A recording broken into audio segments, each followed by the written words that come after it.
still cracks me up a bit.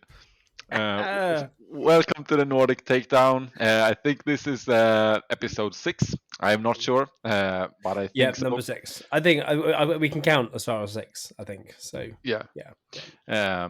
I'm very bad at adding up multiplication around 1 to 10. It's always messing it up, but I think it's 6. I'm so humble, and this is Fun Daddy, and we're gonna leave it with that. How are you, man? Yeah, no, I'm good. It's Jason here, for those of you who are first-time listeners. Previously known as, only recently known as Fun Daddy. I'm good. Doing good. I'm recovering. I can say, yeah. But I had recovering from a big tournament on Saturday. You could say.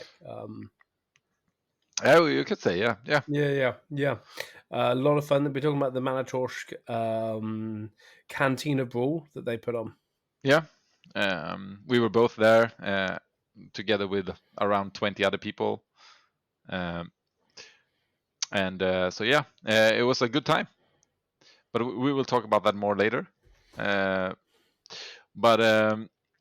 So, have you played anything else after the Manatorsk event, or has it been? No, I have not had a chance. No. I basically halfway through the Manatorsk event, I had some weird kind of vertigo thing happening, so I struggled through the tournament, and I've been resting since. You could say so. You could say the loss that I took in round 4 was because of that. Yeah, and the win in round 5 was just pure skill. That's what I'm calling it. Like, I assume so. If I was able to win versus a Boba Green with vertigo, then I've got to be the greatest player in the world. Yeah, most likely. That's what helps me sleep at night. Oh yeah. Yeah, exactly. But I haven't been playing anything. However, the Friday night beforehand, we had a lot of play. There was a lot of play going on, a lot of tweaking. Deck tweaking, and everything. Especially for you, Yeah, exactly. You guys got to you and Matthias had already decided your decks. Yeah. I was not completely sure about the sideboard thing. I was 99% sure, but it was funnier to help constructing your decks. Yeah, which was really, really good fun. So my plan for Saturday was to go with Chewbacca yellow, as I've been talking about for the thing. Yet I still went for Leia red at the end of it because Trader. Yeah, I know.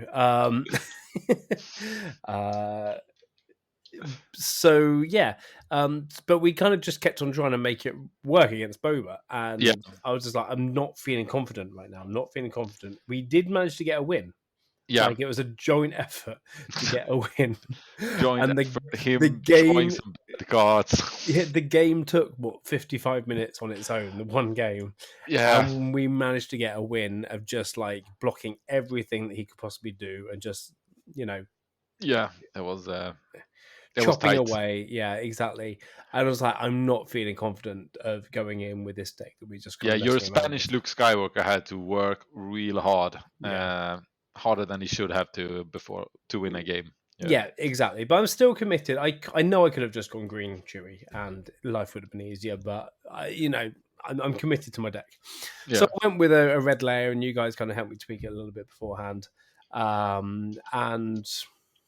Yeah, that's where we ended up. So that's how Chewbacca's going for our running.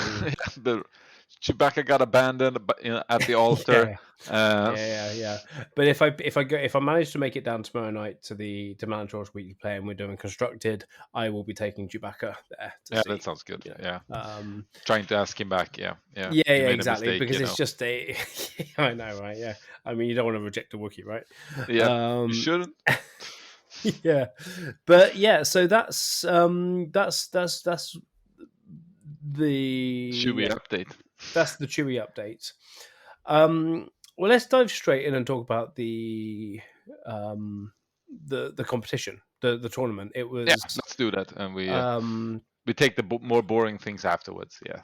Exactly. I mean, the more boring things, like, you know, the spoilers for Shadows of the Yeah. Galaxy, Exactly. Yeah. which is like huge. Like, we're only a month into the game. It's like, whoa, Grogu's going to be awesome. Yeah. Whether he's got 3 or 4 fingers, I don't care. He's going to be great. In real life.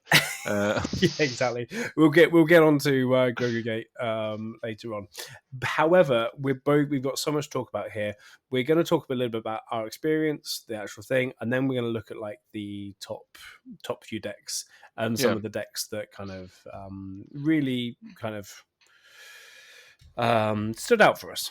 Yeah. So you have already started a little bit with yours, but why don't you just round up your games a bit? Just tell us about So the my 5 games, matches, because it was a 5. It was a 5 rounds Swiss round. Yep. And no top cut. 22 players. Yep. Yeah. Exactly. And the that was it was a really good, really well run from Johan and Johannes that own the store as well. They're doing a really great job. They did what they could with the prize support, considering they had no stock left whatsoever. Yep. So that was unfortunate, because we probably could have seen some more packs and more I think products and stuff given many out people as well. had like hoped for that, but but they didn't have stock. There are none. I mean, there is a stock shortage. You know, what are we going to do? The game's a success, boo-hoo. So we can't really cry about the fact that everyone wants to buy this game. So, you know, whatever. So I started off by playing Henry, who was Johannes' the store owner's son. And I took a 2-0 straight away. And he played really well. And I think it could have gone different had he had 3 Vaders in his deck. He only had the one that he pulled during draft, and for a 10-year-old, he played very, very well. And I'm not talking down to him, but you know, if because he only had 1 Vader in his deck, he never pulled it. He never single drew it. one. Yeah. So he never saw the Vader. He caused issues for me, and the second game was actually very close, but he couldn't quite get the last damage, and I followed up with a for a cause I believe in. You know, just knowing he was on 26, and I know I had a full heroic deck. What was his leader? I know that's going to be a full thing. Yeah. What was the leader he was playing? He played a Tarkin. Okay. He played Tarkin. Yeah. He played Tarkin, so he was using his experience quite a lot. I think I let early beginner mistakes. I let one of his units get way too much. Power, but I had Sentinels out and everything. But I managed to get a 2-0 win against him. I felt really bad because I was like, fine, I get a win for something. And I'm already the bad guy by beating the store owner's like a son. Yeah. Yeah, you exactly. Can't do wrong there, you know. Either you lose or you beat up on the host's kid, you know. Yeah. Yeah, I know, right? And then the second and already then I realized my big mistake of playing a non-heroic spaceship. I can't remember what the spaceship was again, but it was a Star Viper Wing or something. Viper or something. The four power, 1 health. And I was thinking, well, you know, you either they use up an action to deal with it, or they don't. And if I have the initiative, I get a little bit of a bonus there. And then if they don't, I can hit for 4. Yeah. However, playing for a cause I believe in, every time I played it, I was very much like, man, if I pull the Star Viper this time, if I pull the Star Viper, because I believe in, that's going to be huge price. So the first thing I did for game 2, every single time, was switch that out and put another heroic sacrifice in. Yeah. Just anything heroic that I had in my sideboard. Because I realized later it's not a rebel, right, either. So you can't double go with Leia either. No, exactly. So it was. I really shouldn't have even put that one in there. It was more I wanted to make a bit extra space stuff, but there's other options. Anyway, so that was the thing, and I kind of 1. Yeah. So that was game 1. Game 2 actually played against Johannes. So I played father against son, and it was very nearly a win as well. So they both, you know, killing both, taking both Asperby's out of the. Host and his son out of the bit. However, it wasn't the case because I made he pulled out he was playing Grand Inquisitor. Yep. And he pulled out a 5th brother in the second game or the third game, and he shielded him, and I just couldn't get him off. And I should have used my Tarkin Town a turn earlier in order to take him off, because he was doing, for 3 turns in a row he did 5 damage. And against my 25 target town, it's just too much. And yeah, I kind of, yeah, I just didn't mess up there. But it was again of like I hadn't played this deck before. I haven't played up against 7th brother. Like I was like, okay, why is this? Wait, he's hitting for 5. He's hitting for 5. What? Yeah, it was kind of a okay. I learned the hard way, and it went very close down on the last game, and I was like, okay, fair enough. Went for 1-1. But I was learning very quickly with Leia, and learning the deck very quickly, and the necessity to kind of, because like with Leia, I've got I had Leia, I've had 3 Rebel Assaults in as standard, and I was thinking, well, I want to hit with Leia and then follow up with something else, but I also want to have 2 other units on the board to really maximize my turn. But I was like, no, I can't even think about that. Like using my Rebel Assault on the Leia, and then following up with whatever I've got on the space side or something else, meant that when I was hitting with Leia, and I think this was one of the big parts of the success of the day, was that I was able to do 12 damage one turn, 14 damage the following turn if they couldn't deal with Leia. And so just like powering on as much as I can, like going tall on the stuff that I had out rather than going wide and just hitting, making the most of what I actually had, because having a wide board, because, the opponent's got to deal with something on the board. Yeah, for sure. They've got they need to deal with everything. Yeah, exactly. And they had to, if they got to kill something, they'll kill the small guys. So I was like, okay, get Leia out, get some of the space stuff out. And I was able to really hit big with the small things I had. And that was kind of the story of most of my games, actually. Yeah.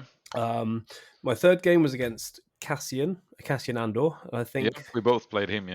Yeah, we both played him. And there were some close games because he played aggro, as he played Yellow Cassian, so he was trying to go down the disruption route. But the turning point, first game, I was very quick, very luckily, for a cause I believe in, really paid off. Second game in, I thought, okay, I'm going to bring in Traitorous. I'm going to actually go in with 51 cards for the second game. And I put Traitorous in there as well.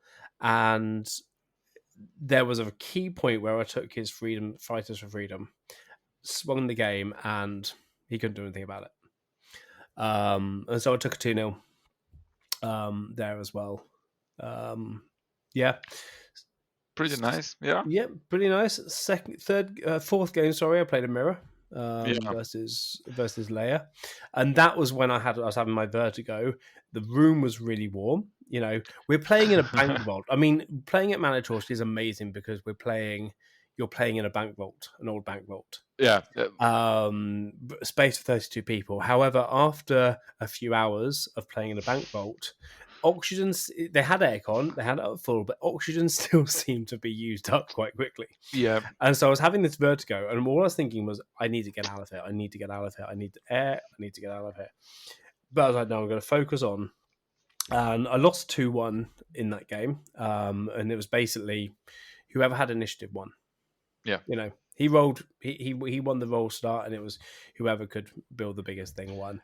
So especially in those fast decks, it matters exactly, so much. Yeah. And we had different decks. So he went more. I went a bit more spacey, and I went a few more space units. I played out. That was when I started to focus on playing out wedge. I had 1 wedge in my deck, and having wedge on the board. And being able to deal with space, coming out with ambush and deal with space, that was hugely effective. So that was really good. But I did a misplay which cost me the last game. Apparently, I was just focused on trying to get out. So that could have been different. And then round 5, I was like, okay, I'm 2 for 2. Let's have a good round 5. I was feeling a little bit better, got some air. And sat down. Guess who I'm playing? Green Boba. Yeah. And I'm just like, oh man. You just the 2-3. So no, I won that last game 2-0. Yeah. Yeah. I was quick. I was quick out the bat. I think Wedge played his role for a cause I believe in was coming out at the right time. Leia was hitting big, and so Leia is really such a fast deck. Yeah. And so I took the 3-2, and I was actually really pleased about it because my wins were 2-0s and my losses were 1-2s. So that's almost That's pretty good. Yeah, that was close pretty in all good. games. Yeah. Or dominating. Yeah, and so I was quite pleased about that, and I think that's how I ended up getting top 8. So I came 7th place overall. Yeah. And I was really pleased about that. 7th out of 22 people. I haven't had much practice in real person, so that was my tournament, and I won a playmat, which was really cool. A playmat one is always better than the playmat bought. Yep. I bought way too many playmats, so yeah. I have only using playmats I have won in battle. Yeah. We need a takedown playmat. We need to get a design a takedown playmat. Oh yeah, I could use that. Yeah. Exactly. Yeah. So that was my story. Probably went on for way too long about that, but we're only 15 minutes in. We're only 15 minutes. So that's good. But good. Some of the big things I think that I learned from that experience and playing Leia, and just learning from how to play the game and how to get into the game and learn from your mistakes, is that you've got to use what's on the board as quick as you can before it disappears. Yeah.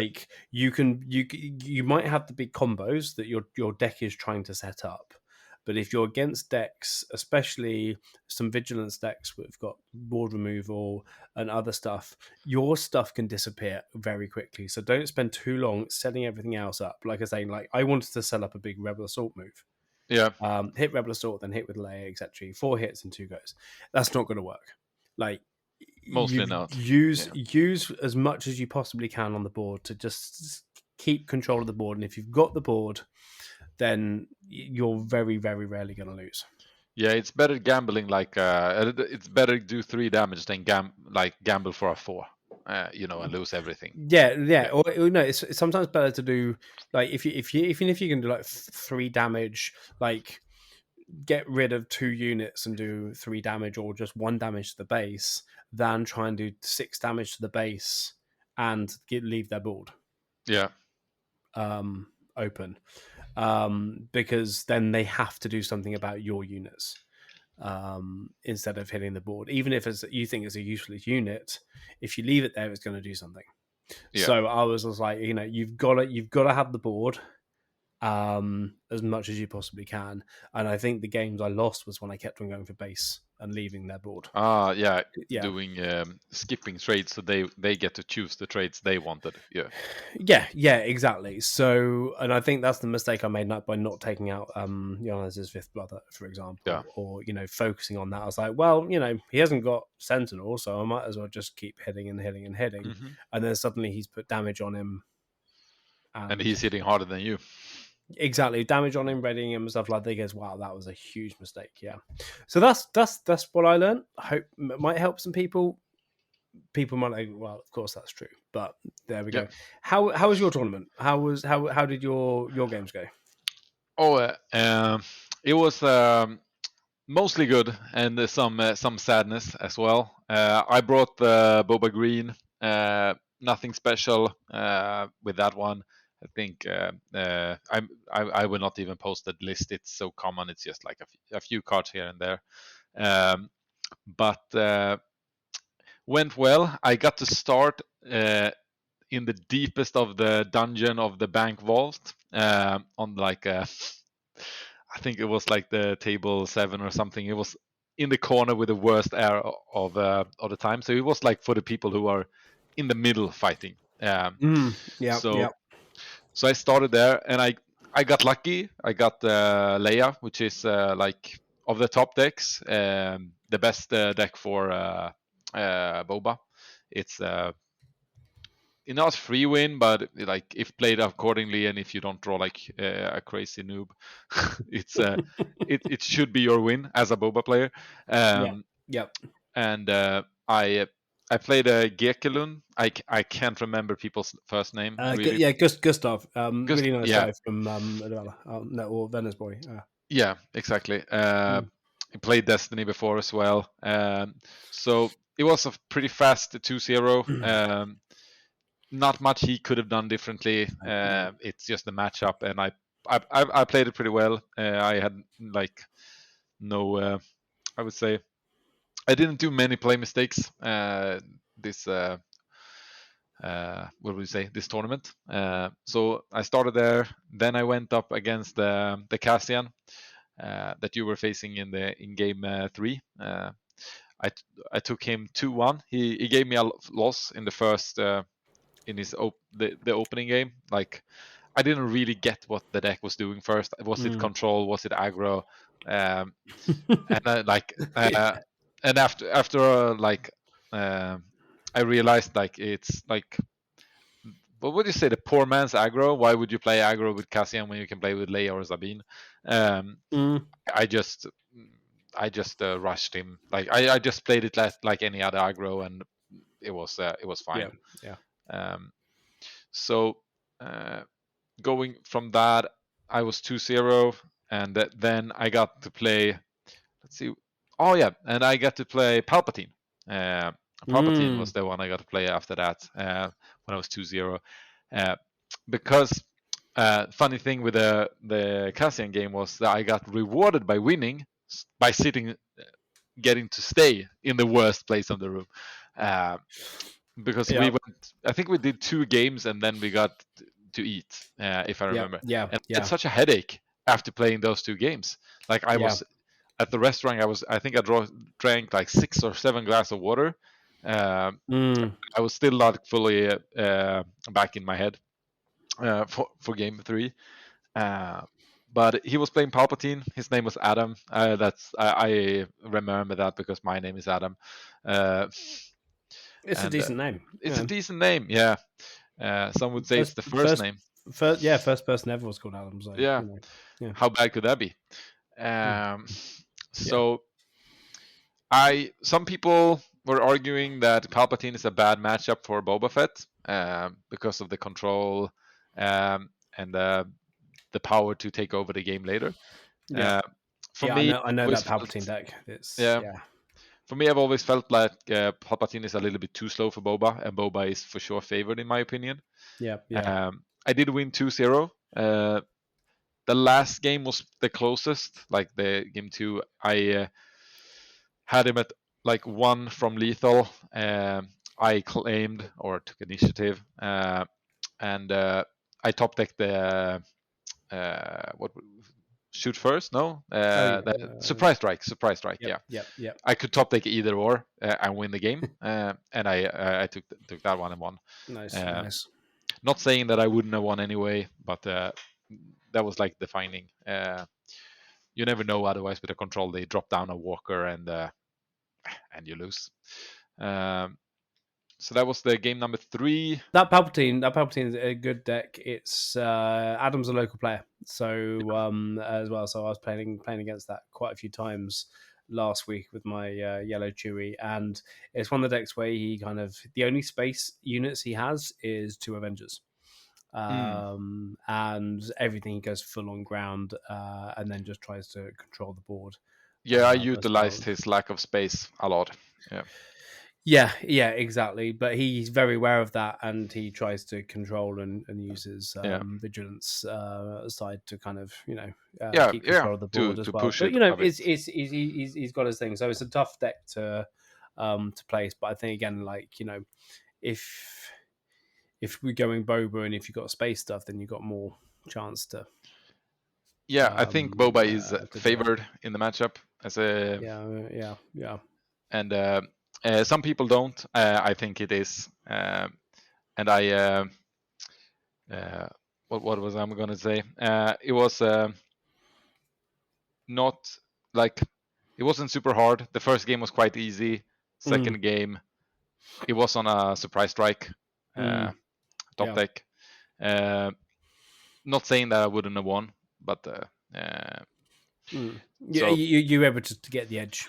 Yeah, I was. Both games. Yeah. I claimed, made sure I had the chance to draw either surprise strike or first. What it's called, shoot first. You can always like lose those close battles. They just need to slam a reinforcement walker, and then it might snowball. Yeah. But it was 2-0 in the end. Then we were 3 guys at 3-0 after three games, and I got paired with Johan, the other store owner. Yeah. Who's also going Leia, red Leia. Who was also going Leia. So you went up against 2 red Leias as well. Yeah, 2 red Leias, and that game was over quickly. That went real fast. First game, no, it wasn't close. And second game, I basically won on resource round 3. Like with 3 resources, it was over. He had like these 2 1-cost units, and I had like this crafty smuggler. So he traded them for free. Like and like I'm not sure if he. Yeah, I don't know if he made 15 damage to my base in either of the games. Okay, right. So that was fast. Nothing really he could have done too much different. I think it's just the matchup again, and I'm fairly confident in the matchup as well. I've played it quite a lot. Leia is the reason I went Boba. I suspected there would be a lot of Leias, so I left my Krennic. And there were 5 Leias.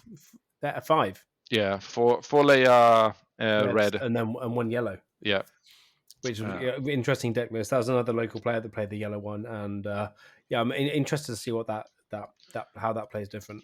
Yeah. Basically, so you were 4-0. 4-0. The other guy who was 3-0 went against your friend or our friend Matthias. It was Boba Mirror, and he lost it. So there was like basically a bunch of 3-1s, and then was me at 4-0. So it was like, if we had only played 4 Swiss rounds, I would have won the tournament there. Yep. But we did play a 5th Swiss round, and I got paired against IG88. So I dodged. We were 4 Boba Fetts in the tournament. I dodged them everything all game long, all day long, and I was actually quite happy about getting the IG matchup because it's an aggro. Boba is good against aggro, and I had some complete control on game 1. I led the damage. I had the board control. I had just barraged him, and then like I had a Greedo with 5 damage, and I could choose to kill his IG88 or just push damage on the base. And since I had played mostly hero that day, and I've never played IG88, I just felt like I have the board. Fuck it. I'm just smashing his face. He claims, obviously, and barrages my whole board after that one. And I was like, this is not good. Like, everything but a spaceship for 3, and his IG88 stands there with 7 damage, ready to pump in my face. So that was like, I'm not sure. Maybe I made some minor mistakes during the day, but that was for sure the big one. And I was like, oh crap. And then in for game 2, I drew like horseshit. Like I couldn't play on the 4 resource round. I couldn't play anything. I played a shoot first, just to get 4 damage instead of 3 into base, not to kill a unit or anything and trade anything. It's like, and he got. I'm not gonna say he got perfect hand or anything because I couldn't see it, but it was definitely fine enough to wipe out such a bad hand. So I lost 0-2 to the IG, and I ended up 3rd because of that. Because I'm not sure how the strength of schedule worked. We're speculating a little bit about like if you had tight wins or losses. Because but I think it's also about who you won, who you beat, and who usually it is, but how other people have done, etc., etc. But I just really know make that the sense. Player had beaten 2 of the Bobas, and both Bobas he beats ended like 4-1, I think. So I was like, he should be above me. So I thought like I should have been even lower. But anywho, like in the end, there was a Krennic that won the tournament. I didn't face him. You didn't seem to face him. I'm not sure how his run was, but he got it, and the other one, the other boba, one of the other bobas got the second. Yeah.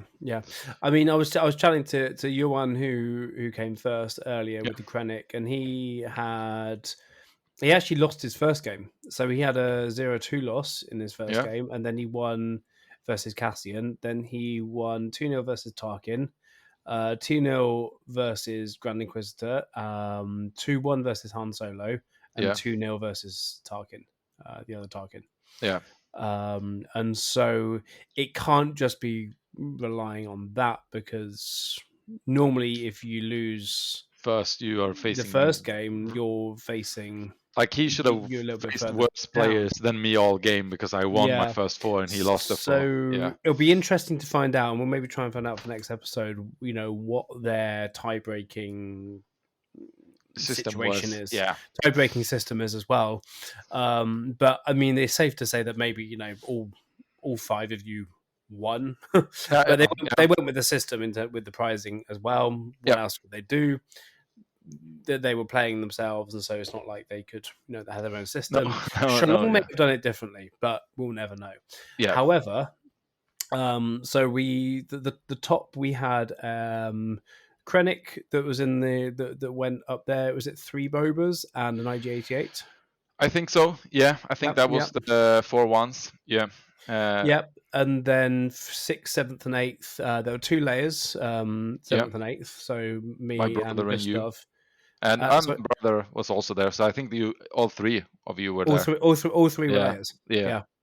So three layers came in with 3 twos as well. So they were the they were the results. Now I reached out to Johan earlier to kind of get his deck list. So I thought we could have a quick look at that. However, the IG-88 deck list, that's very interesting as well. Yeah.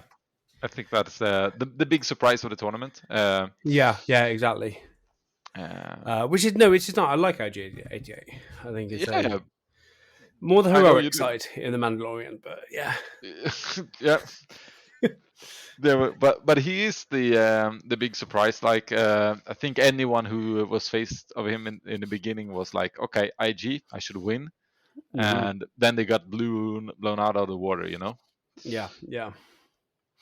So, like, I mean, I did not go up against this deck. You went up against this deck. I went up against this deck, and it was like not as aggro as I thought it was. No, okay. Like, you think IG, you want to take full control, but he's playing it more controlly. It looks like he has only 1 drop, only like 6 2-drops. Yeah, so it's very likely that he misses the first turn, and he did it twice against me. He missed the first turn. So, like, I am actually missing first turn against Boba is a huge deal. Yeah, it should be. In any aggro matchup, basically. He was playing the Superlaser Technicians. Like, I would have thought he was gonna go more like, pure aggro, but he was like more on the control side.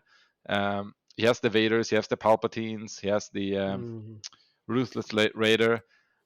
What up, like, as I said before, what took me by surprise mostly was, like, I'm not used to an aggro play except Boba playing with Barrage.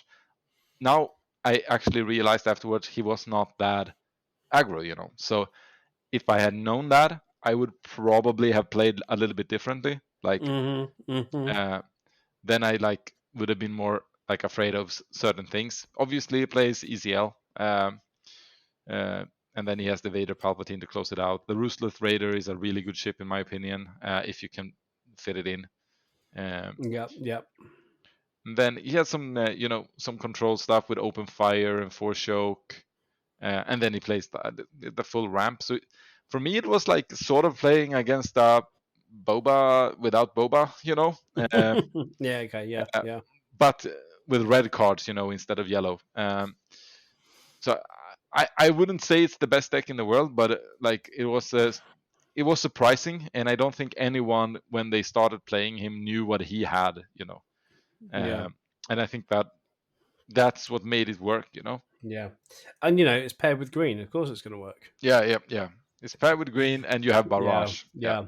So how much was he? Because obviously I wasn't in the game. My questions for you against it is like, how much did he have like the board presence? Because obviously IG88's his effect is attack with Yeah. a unit. If you control more units than defending player, the attack gets +1 for this attack. How often was he able to actually use that? Never really. Never. Never actually maybe used that. maybe once. Like he did not have the board because he wasn't really playing for the board. It looked like. Obviously, Boba is very good at getting a board. Like, as I said, the first game he won on my mistake. Like he played well, like he played good, and I played bad. That I think that was the reason why he beat me. Not because his deck was better than mine. He played better than me. Okay, yeah. And then how much? Second question to the next one is when he was out on the board during those games. How much did that raid 1 make a difference? Like giving it every other friendly unit raid 1. Very little, in my opinion. Very little. Yeah. Okay, yeah. Because when he really got to use it was when he had already cleared my board, and like he was already winning with or without the raid. I think maybe it could have been like at one time. Maybe it was one time where he like could kill my what's it called? My fire spray. I think it was maybe because of the raid 1, but it could actually have just been because of the ruthless raider. When it dies, it gives 2 damage. I think it was that. But in that case, it could have mattered. So it could have been a is it who's the red? It's Vader. The red villainy. Vader. So Vader could have fit into this spot just as easily. No. The reason why IG is better in his deck, I think, was because he comes out at turn 5. If it was Vader, like he would have been instantly smashed game 1. He wouldn't even have a chance to barrage me for 7 because the game would be over. I think IG threatens more than the Grand Inquisitor, who comes out at 6 as well. So I think IG was kind of his only option if you wanted to keep easy. If you want to get red green, if you want to go red green villainy. Yeah. Exactly. Red green, and with the aggro taste, I guess he could have played a Vader deck, but then he would have need to play a bit differently. Yeah, because I think IG88 is one of those leaders that you can do something about. Like it's a hero effect that you can, as the opposition, you can do something to go against it. It's not like with Leia, you can't do anything about Leia being able to attack twice, apart from make sure the opponent doesn't have any units. Or have a second unit when she's out on. Then you can't do anything about that. Against IG88, you just have to have a bigger board, and you cannot do anything when he's a leader, when he's just in the leader position. When he's a leader unit, when he's out, he's been deployed. Obviously, that's when it should make a difference. And I guess you've got that in the back of your mind the whole time when you're playing against him. Yeah, you're always trying to look at the board state, where it is, where it is. Except when you're not looking at your HP bar and realize that IG is a 5/4, and that is a pretty good stat line for barrage.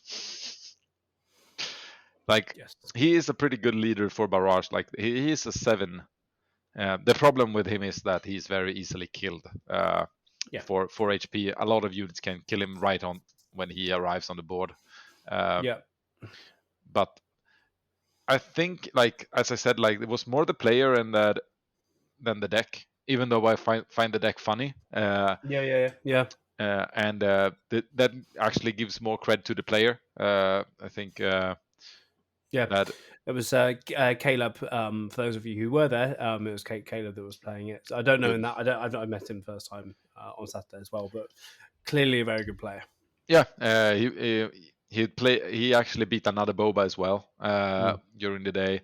I know he won against Leia as well, so he didn't like cruise on like easier deck or something like that. Yeah. No, he maneuvered well, and I think with a combination of good maneuvering and people being unsure what they were going to do, he could capitalize on that and take a 4-1. I actually don't know which deck he lost to. He Can you remember that? he actually put it up in the thing, and I was looking at it earlier, and I can get that here.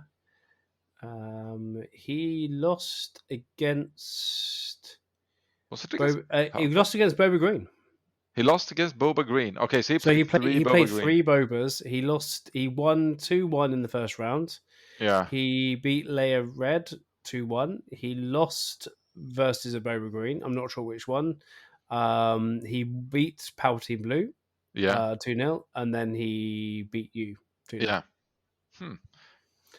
So I didn't mean to be so, Yeah, no. He beat me.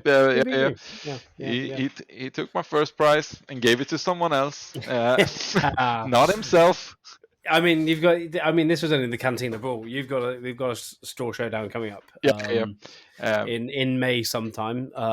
We don't know when that will be, but hopefully that will be in May in Skövde.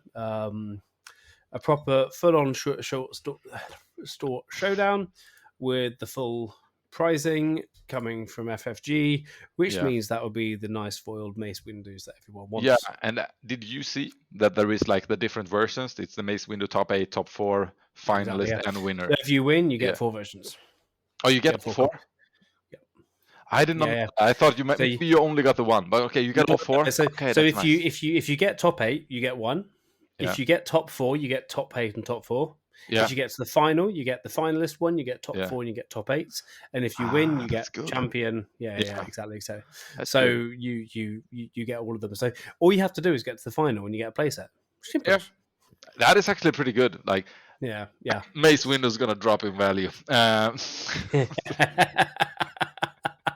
I really want to buy 2. I'm looking to get 2 to get one of my. I think you should just play Leia or instead of Chewie and just go for a top 4, And I think if I go, I'm going to stick with my. I think my competitive deck right now is my Leia deck, so I think I will be definitely playing about that. I will be changing up a bit for those of you who are trying to study my every move to try and beat me. It won't happen. He's unbeatable as long as he gets sick. Exactly. I mean, as long as I don't get sick and I stay healthy, then it's unbeatable, surely. That's why I didn't go 5-0. Only reason, yeah. Only reason. So I will food poison you for next if we face in top 8. No. I had food poisoning when I first came to Sweden. Like I was recovering from food poisoning when I came over to Sweden, and I was just sweating up from the infection while I was on the plane coming over, and my first day living in Sweden was not pretty. Yeah, so I should have just left. Back. Yeah, I should have just left. Yeah, nothing here, right? I know. 12 years later. Yeah. Cool. So the Krennic, yeah, the Krennic Green. Yeah. So this was Johan Löfqvist who officially won. Yeah. His main deck was 51 cards. He didn't have a sideboard. Yeah. Which is a bit strange, fine. Sideboarding is an art. Optional. Sideboarding is optional. You don't need to worry about it. You could, obviously, if you have sideboarders, there can be 10 cards. I kind of had one for the sake of it. Yeah, I mean, you were there. I put that together so long. Yeah, it was. It was basically the reject. Well, you guys told me what to take out. So I mean, it was completely all me. So I mean, obviously, Krennic very control. A few similarities to the one that won in Poland. A couple of Avengers there. So only 6 space units, very heavy on the ground. Yeah, but then we have the resupply, super laser technician, overwhelming barrage. But then obviously you have super laser blast, vanquish, takedowns in there as well. Like I would So say his. You can use 2 or 3 takedowns. It's okay either or. I think. He's, as you said, a little bit light on space. I think. if you got that much control, Yeah, like it is removal. of the important Viper, to beat the try to beat the what would you call it, the aggro side. But I think he could have used maybe the Sentinel 3-4 ship. Apparently, like, he did well anyway, so not much to complain about really. No.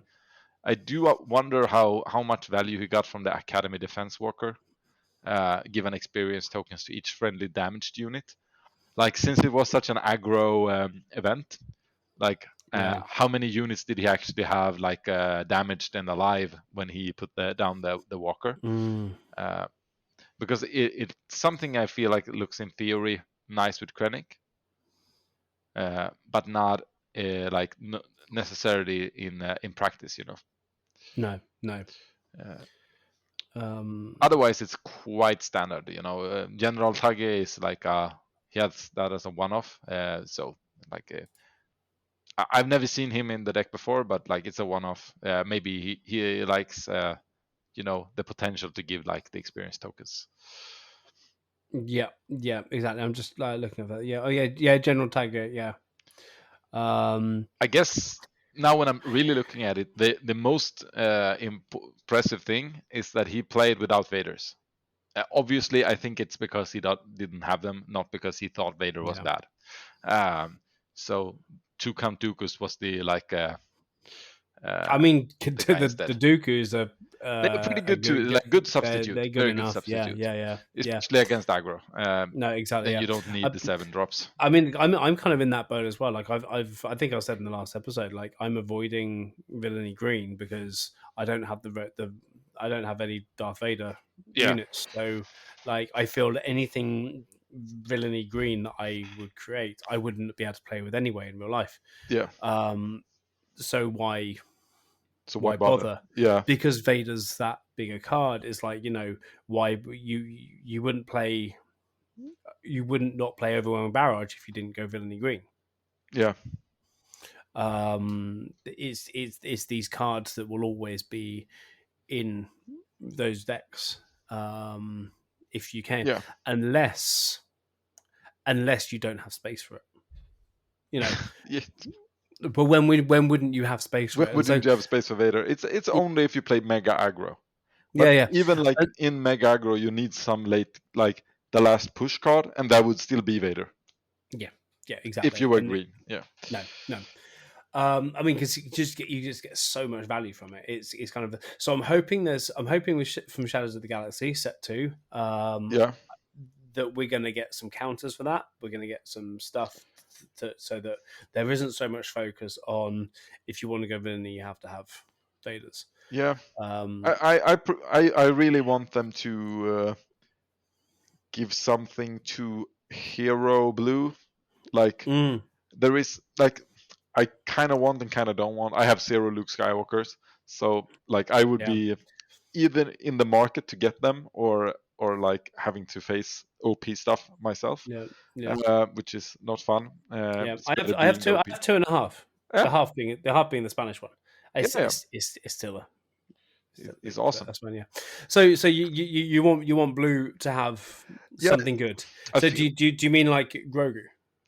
No.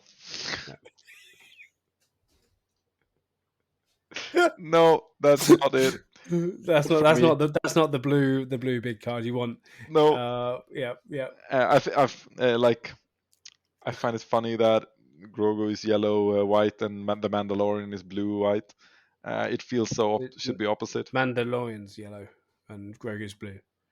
No, it's the opposite, right? I'm pretty sure I'm looking at it. You're sure you're looking at it? Maybe I'm wrong. Yeah, I'm looking at the cards. Maybe the Mandalorian, I think, as the leader is yellow, right? Yes, yeah. It's blue white, I think. Oh, the Mandalorian unit is blue. Yes, that's correct. So is Grogu yellow? Yeah, yellow white. Ah. So like, like Grogu is Grogu. I have no issues with Grogu. I just like in Destiny, some of the most fun decks were the mid-range hero blue cards. You know, you were playing kind of fair, but like you were punching a little bit with lightsabers. You were shielding. And you were like fighting, you know, you felt like you were like a Jedi. So I really want the Jedi's to be like a theme, maybe like Qui-Gon or Obi-Wan, these kind of not old boring Obi-Wan, or like a really powerful Anakin Skywalker, something like that. That is like I really hope that for blue. What we have seen so far does not make me like get faith in that, but obviously it's like 5 cards, 8 cards. I'm not sure. Yeah, I mean, we've been given. I'm just getting up now. Should we talk about spoilers? I feel like we've naturally progressed into this part of the conversation. Yes, let's do. But just to just finish off quickly with the Manatorsk, it was a really really fun event. Really well done. So thank you, huge to Manatorsk to do that. For doing that, so we 22 people. You know, we're doing well in Sweden. We've had 24 for the first premier event in Stockholm. We have 22 this time, and we're just going to keep growing. We're getting a lot of more people into the Discord. Yep. More people are joining the Facebook pages.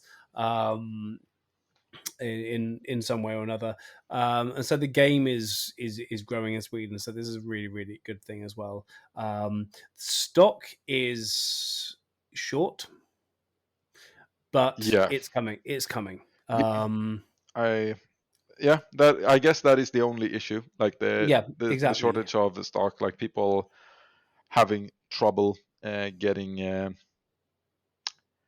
their hands on cards if they're new. You know, there is no boxes to buy in the stores at the moment. There is in some stores. I'm sure there is something left, but it's not easily found. And I think hopefully they will manage that quicker than they did in Destiny, because that was not good. But they have a release date or a plan. I think planned on when the next wave is coming, and hopefully that is a strong enough wave.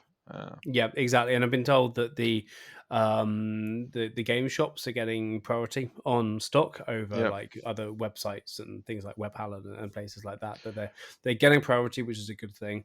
And I've seen some shops kind of raise the prices a little bit, which is a bit of a shame, because apparently they have to get from different distributors and their prices are a bit higher. So hopefully that's not going to be a pattern that we will see carry on, because one of the big things I love about this game is that the entry point is really low. Yeah. Like going from like 60 crowns in Sweden, so that's maybe like $5 or something like that for a booster. That's a really good price. It's the cheapest one that you can get. Pokemon is more expensive. Flesh and Blood is now more expensive. Magic is way more expensive. Like, it's the level to get in. I think that's why a lot of people have chosen to give it a chance, because of this entry point. And I think if stores start kind of pushing to, like, 75 crowns, 80 crowns for a booster, you're going to see new players drop off very quickly. Because they're going to see very quickly that actually, no, I don't have the capital to compete. To compete in this as well, especially if you've got, there's other priorities in life. I mean, this is still just a card game, right? I'm sorry for those of you listening who thought differently, but the life outside. Yeah, exactly. I mean, yes, it's a lifestyle game, but there's more important things outside of this game. Paying rents, paying mortgages, paying bills, looking after your kids, looking after your family. That comes first. Yeah, it should. And it should always come first. Yeah. But then when it comes to a hobby, people only have a certain amount of capital that they can put into a hobby. Some people have more than others. So I kind of really hope that, like, the price hike is temporary. Yeah, I hope so too. Because yes, it's popular. But because it's popular, they should enjoy that it's popular. But the fact that it's an easy easy in is why it's so is a factor to why it's so popular. They did market it as it was going to be an easy in, you know, it was going to be like you know, friendly for your wallet compared to other TCGs. Nobody actually thought it was going to be cheap, like cheap. No, you know, no. But like it was going to be affordable and easy to collect multiple decks and stuff. So I hope they try to continue that like philosophy, and we'll see if we will basically see in the future sets as well. And like, you know, and the other thing, because the stock is short everywhere, you've got people panic buying as well because they still want stuff, which and then the prices go up and everything, and it's like, hang on a second, like if you want the game to survive, everyone have to get their hands on it. Yeah, you know, that's such an important thing, and that happened as well with when they were talking about and I think FFG maybe even changed their mind on some of the stuff to going from, you know, how they're doing print runs to going waves of print runs instead, because there was a negative reaction from some of the game shops who were fed up of these card games where people couldn't get stock. If they wanted to start playing a game, they had to spend a lot of money just to get in. Yeah, and basically on second-hand market. On second-hand market, and game shops have said it gave FFG any money either. Yeah, they don't want to touch it if that's the case. They don't want to touch the game if that's the case. And so I think FFG went back on that, thankfully, to kind of make it more accessible. And that's going to be the success of the game in the early years. Yeah. In the early things. And if we want to get to set 9, if we want to get to beyond, so they can carry on designing set 20. Yeah. You know, you need to make it still accessible for a lot of people still. I know people coming from the Keyforge world who are considering getting into it. They can't get stock. Yeah. You know, they're like, where do I get stock? Where do I get stuff? It's sold out everywhere. So, you know, we need to kind of do that and let shops have stuff left over for drafts. Like, I still haven't drafted yet. Who? Me? I haven't drafted. You you haven't drafted. I haven't drafted, but I don't have a shop. So okay, fair enough. Come to Skövde tomorrow night. I think they don't draft. Yeah, it's only 2.5 hours. I'm sure it's going to be a train back for me. Easy. Cool. Spoilers. Yeah. How are you? I mean, I didn't expect these spoilers. I just suddenly saw coming up on my iPad as like FFG have started a stream, and suddenly it's like, wow, okay, they're showing us stuff. They're showing us some stuff. Yeah. Yeah, exactly. We've got 2 new leaders. They've this is quite interesting, realizing that they've spoiled the leaders for the starter set. We knew it was going to be Moff Gideon and the Mandalorian. Yeah. But the interesting thing here is that these are green and yellow leaders. The leaders from the first starter set were red and blue. Yeah. So it's good they are mixing it up a little bit. Yeah. That's really nice. So we've got Moff Gideon. What do you think to Moff Gideon, first of all? He is action attack with a unit that costs 3 or less. If it's attacking unit, he gets +1/+0 for this attack. The ability is the leader, just the leader. The leader ability is kind of meh. I feel like it reminds me about Jin's ability a little bit. You need minions. You need troopers. You need minions. I guess. I think it's better that the opponent strikes you back with less damage than you actually increasing your damage, you know? Unless you are trying to go base. Because most of the time in the early game, with these 3-cost units, you have enough damage to kill what you're supposed to kill. It's like a trade. Maybe that it won't be the case in the next set, but I think that because is like... The next set is going to be upgrade heavy. Yeah, it looks like it. Yeah, they're focusing a lot more on upgrades. I think I've seen Tyler Parrott tweet about it as well, like saying that they are focusing on upgrades for this and like equipment and equipping stuff, like you would all in the flavor of the Mandalorian. They have their armor, they have their equipment, etc. So they're going with that flavor. I think though, when Moff Gideon turns on turn 5, that's when it gets a little bit more interesting. Because he gets, it's a 3/6, so it's almost, no, it's not almost Boba stats. It's actually a bit from, but it's 3/6. I mean, Boba's a 4/7, Yeah, right? he's 4/7. I was first thinking about the 3/6, HP, yeah. but yeah, he does have overwhelm, which is kind of meh when you only have 3 damage. But if you can boost him like upgrade wise, it's I mean, good. we're gonna get more green up. Yeah. We've got to be getting more green upgrades, right? But I do like that every on his turn, every friendly unit that's 3 or less gets +1 and overwhelm. Yeah, like that could be cool, but as we have kind of seen in the game, it's kind of hard to like keep a board with multiple units unless you're completely smashing your opponent. So it might also be just irrelevant because he only has one partner and then it's only one damage. Yeah, exactly. Yeah. But if he comes out and you've got 2 extra units, that's gonna be like we saw on Saturday. That's gonna be enough. Yeah. That's gonna be just even 2 things with overwhelm. That could be your finishing blow.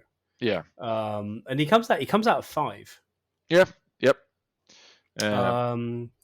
So what do you think about the Mandalorian then? Oh, I cannot wait for the Mandalorian. I don't even care what the how good he is. Yeah. Oh yeah, exactly. When you play an upgrade, so this is where upgrade. Cunning is upgrade heavy anyway. Not as upgrade heavy as vigilance, but you've got a few upgrades there. We're going to get more upgrades, of course. We've already been spoiled one. You may exhaust this leader. If you do, exhaust an enemy units with 4 or less remaining HP. Yeah. So this is so situational. Yeah. Like you've got to do other stuff. You've got to do other damage here and there. To do that, but it's following the disruption control of Cunning, which is really nice. Like you have to play upgrade, and he has to have a unit standing for it to have any effect. Exactly. Yeah. But that exhaust can be really important. But obviously, you're going to want to have an upgrade heavy deck. Yeah.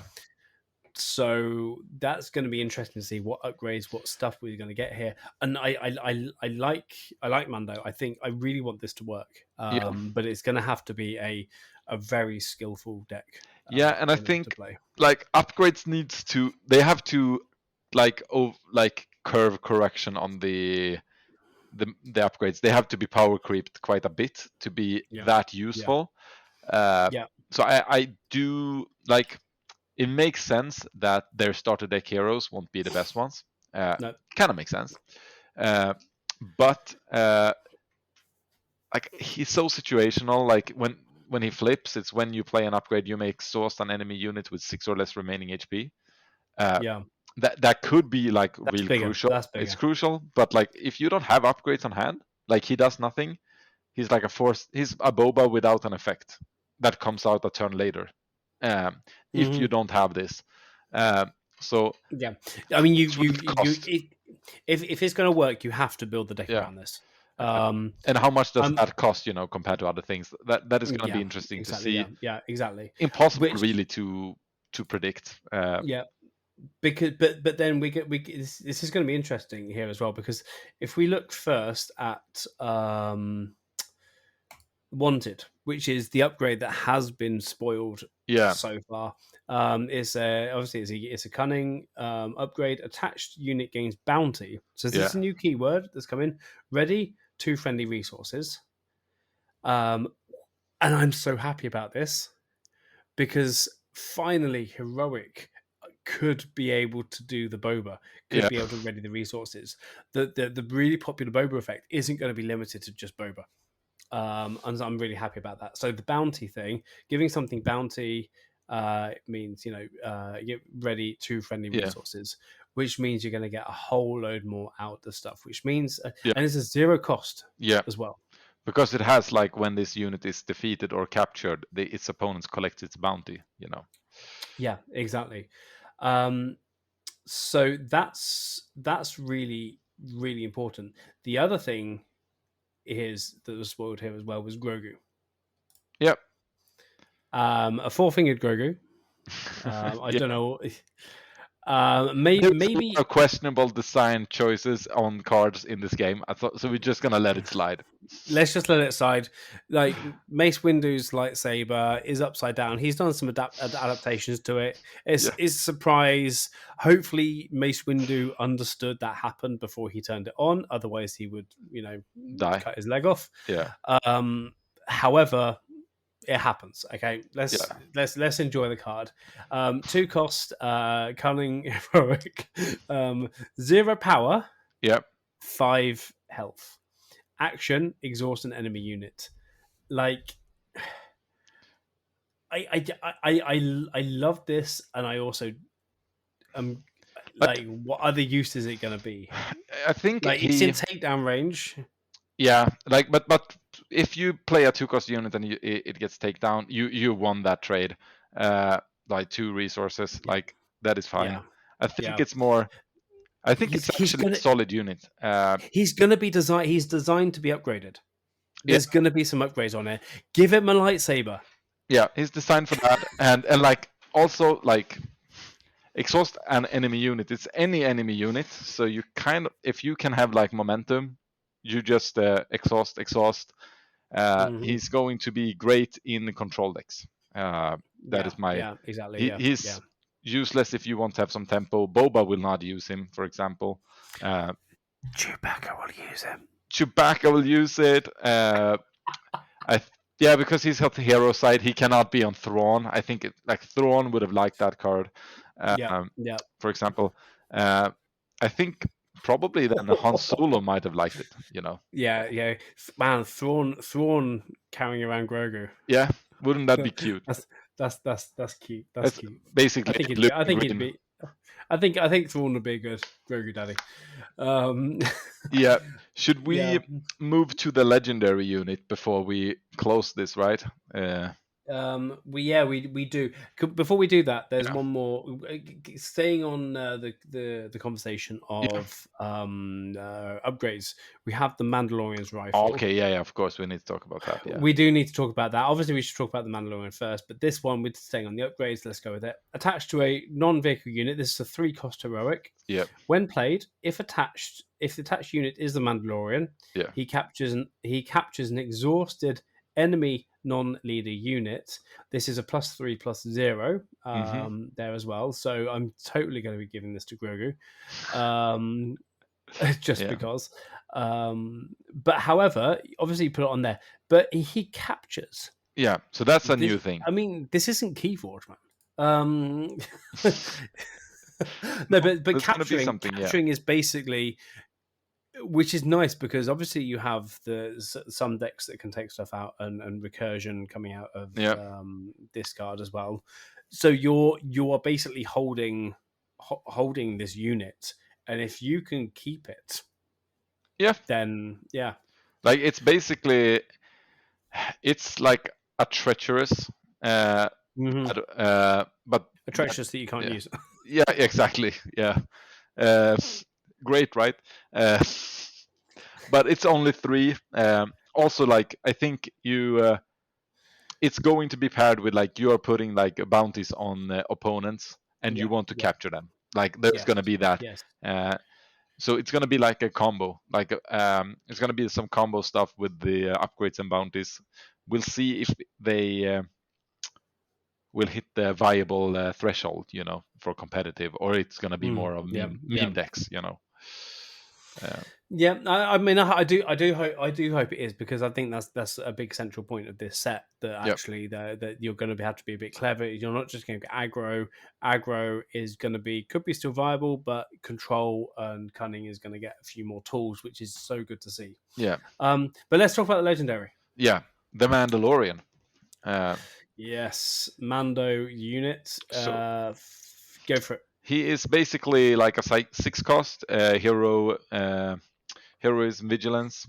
So he's filling the Obi-Wan spot. That is what he's like competing with. Yes. So it's a 5/6 instead of a 4/6 Sentinel, just like Obi-Wan. But instead of Obi-Wan, that has like an effect when dies. The Mandalorian has, when played, you may heal all damage from a unit that costs 2 or less and give 2 shield tokens to it. So the healing, of course, on two or less is gonna be mostly irrelevant unless you pair him with Grogu, and Grogu is still alive. But that's the point. Yeah, Surely that's the design. I think that's the Is design to heal point, Grogu. but it does limit him a little bit. I think the 2 shields could be strong, but once again, it's on a 2-cost unit, so it has to be like upgrade on the unit, right, before it gets value. Otherwise, it's like who is scared? Well, maybe actually a rebel marine with 2 shields can do some damage. But yeah. I am not sure how much better he is than Obi-Wan in every dex, because Obi-Wan also has the force trait, you know. Yeah. He has to. But I mean, it's kind of the same issue. Like if there is no other units on board, like he can't do any. Like he doesn't buff anyone, you know. If he doesn't save the game, you know, solely coming in. No, not right now. I think maybe him together with Grogu. Yeah. Could be really, really important, because I think if you're playing Mandalorian, the recurring exhaust, like you said earlier, is going to be really, really important. And so other ways to give shield, and I really think he's going to have so much more equipment. Going from, I think Tyler Parrott, his tweet was talking about how equipment and these upgrades are going to be so important. The whole bounty side of it is going to be important as well. That the control decks are going to be so much stronger because of that. But you're going to have to go full into kind of the Shadows of the Galaxy card pool, and anything from Spark of Rebellion is just going to be there to support your Shadows of the Galaxy decks. I think I'm wondering if that's going to be the case, because obviously Cunning Vigilance has a whole load of upgrades. We've talked about that before. Yes, we can do that. However, I think we're going to get so much more. I think it's always going to be like the upgrades are going to have one big issue, unless they are on the leaders, you know. If leaders get upgrades, it's okay. The problem is Vanquish. Yeah. Like if you buff a unit too strong, Vanquish is all gone, you know, and the other guy who has like spread out. Maybe they will have more sheep upgrades, you know. That is like doesn't hurt that much, you know, to get removed. But it doesn't matter. Like there should be a counter, of course. Otherwise, it would be too OP, you know. But I think that is one of the main reasons people are not playing upgrades right now, because like putting a fallen lightsaber on something and then let it get vanquished later, it's a lot of resources. We got spoiled another counter here to these upgrades. Calculated lethality, which is a mouthful. Four cost vigilance villainy. Yeah, it's events. It's a tactic. Defeat a non-leader unit that costs 3 or less. Focusing on Grogu here. Yeah. For each upgrade that was on that unit, give an experience token to a friendly unit. Oof, yeah. So if you're gonna, I mean, this is going to be the new Takedown. Yeah. It's going to be like you're gonna have this one or Takedown in your main deck, and then you're gonna switch it between the sideboard. Yeah. So from June, we're going to be the Nordic Calculated Lethality podcast. Yeah. This is the new Takedown. No, we're not. We're gonna play Takedown anyway. Exactly. Yeah. Doesn't even matter. But and that is another blue villain control. Like blue villain control is probably gonna stay and have a place in the meta. I mean, it has to. It really does have to. Yeah. But this is a really strong card to counter, and there's going to be more. There's going to be more to counter. So upgrades are going to be important, but it's also going to be a risk to play upgrades, and it's going to be a meta thing. Yeah, and it's like this is like a few cards of the 250. There is. Like just like they said, the designers did not know Steadfast Battalion was gonna smash the meta. There is most likely something in there, something they have missed. You know, that some great discovery players finds, and it's gonna shake up the meta in a way they might not predict. You know. And it's that Galactic Ambition is going to have a purpose as well. People have been wondering what's the big deal with the Galactic Ambition. You know, paying 7 cost to do 7 to your base just to play something for free. Like looks what trash. are you gonna play? Yeah, It's not as big as it should be. And I think in the stream they said, well, actually, it's gonna have there's a card which is gonna make that playable, which is gonna make it worth it. That will basically just win you the game. Yeah. So that's gonna be a big one to see. Yeah, so we are going to keep following the spoilers. We might not mention every card that spoils. No. But could it be the Death Star? It could be, I think. But it feels a little bit early to release the Death Star, right? Well, Mandalorian was post. Maybe post it's Yavin. Yeah. Yeah.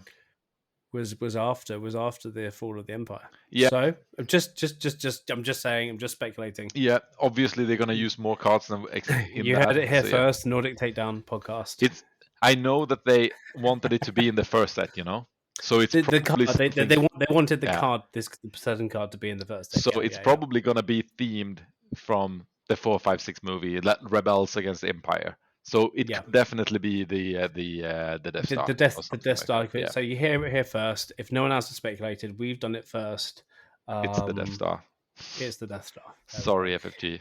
If we're wrong, it's a speculation. Don't blame us. And if we're right, we leaked it. Exactly. Yeah. Sorry, guys. I couldn't keep my mouth shut. They sent me the wrong email. Yeah, exactly. Nice one. Well, I think that's. Sorry. It was to a designer called Jason, and it was just some computer hacking. Exactly. And there we got it. Exactly, because they've got my email address on somewhere in their systems. Yeah, obviously. Yeah. Who wouldn't? To be fair, yeah. Anyway, so let's finish up. We've had a lot to talk about tonight. This is really interesting conversation. Thank you so much for your input, Adam, and thank you for yours. The next episode, I have no idea what we're going to be talking about apart from how Yellow Chewie is going. Hopefully, I'll be able to play it this week. I think that's the one thing that you can our listeners are going to be able to rely on. That there will be an update to how my Yellow Chewie is going week by week. If I've managed to play it, hopefully I'm going to get to play it this week against other decks. We'll see. Apart from that, we will see what happens in the next week. Hopefully we'll get some aspect talk. Hopefully. I think. Or discussing why Overwhelming Barrage is such a stupid card. We can do that too. Absolutely, I love that card. I'm just sour because it's everyone that isn't playing it is sour because and it is the best card in the set. It is.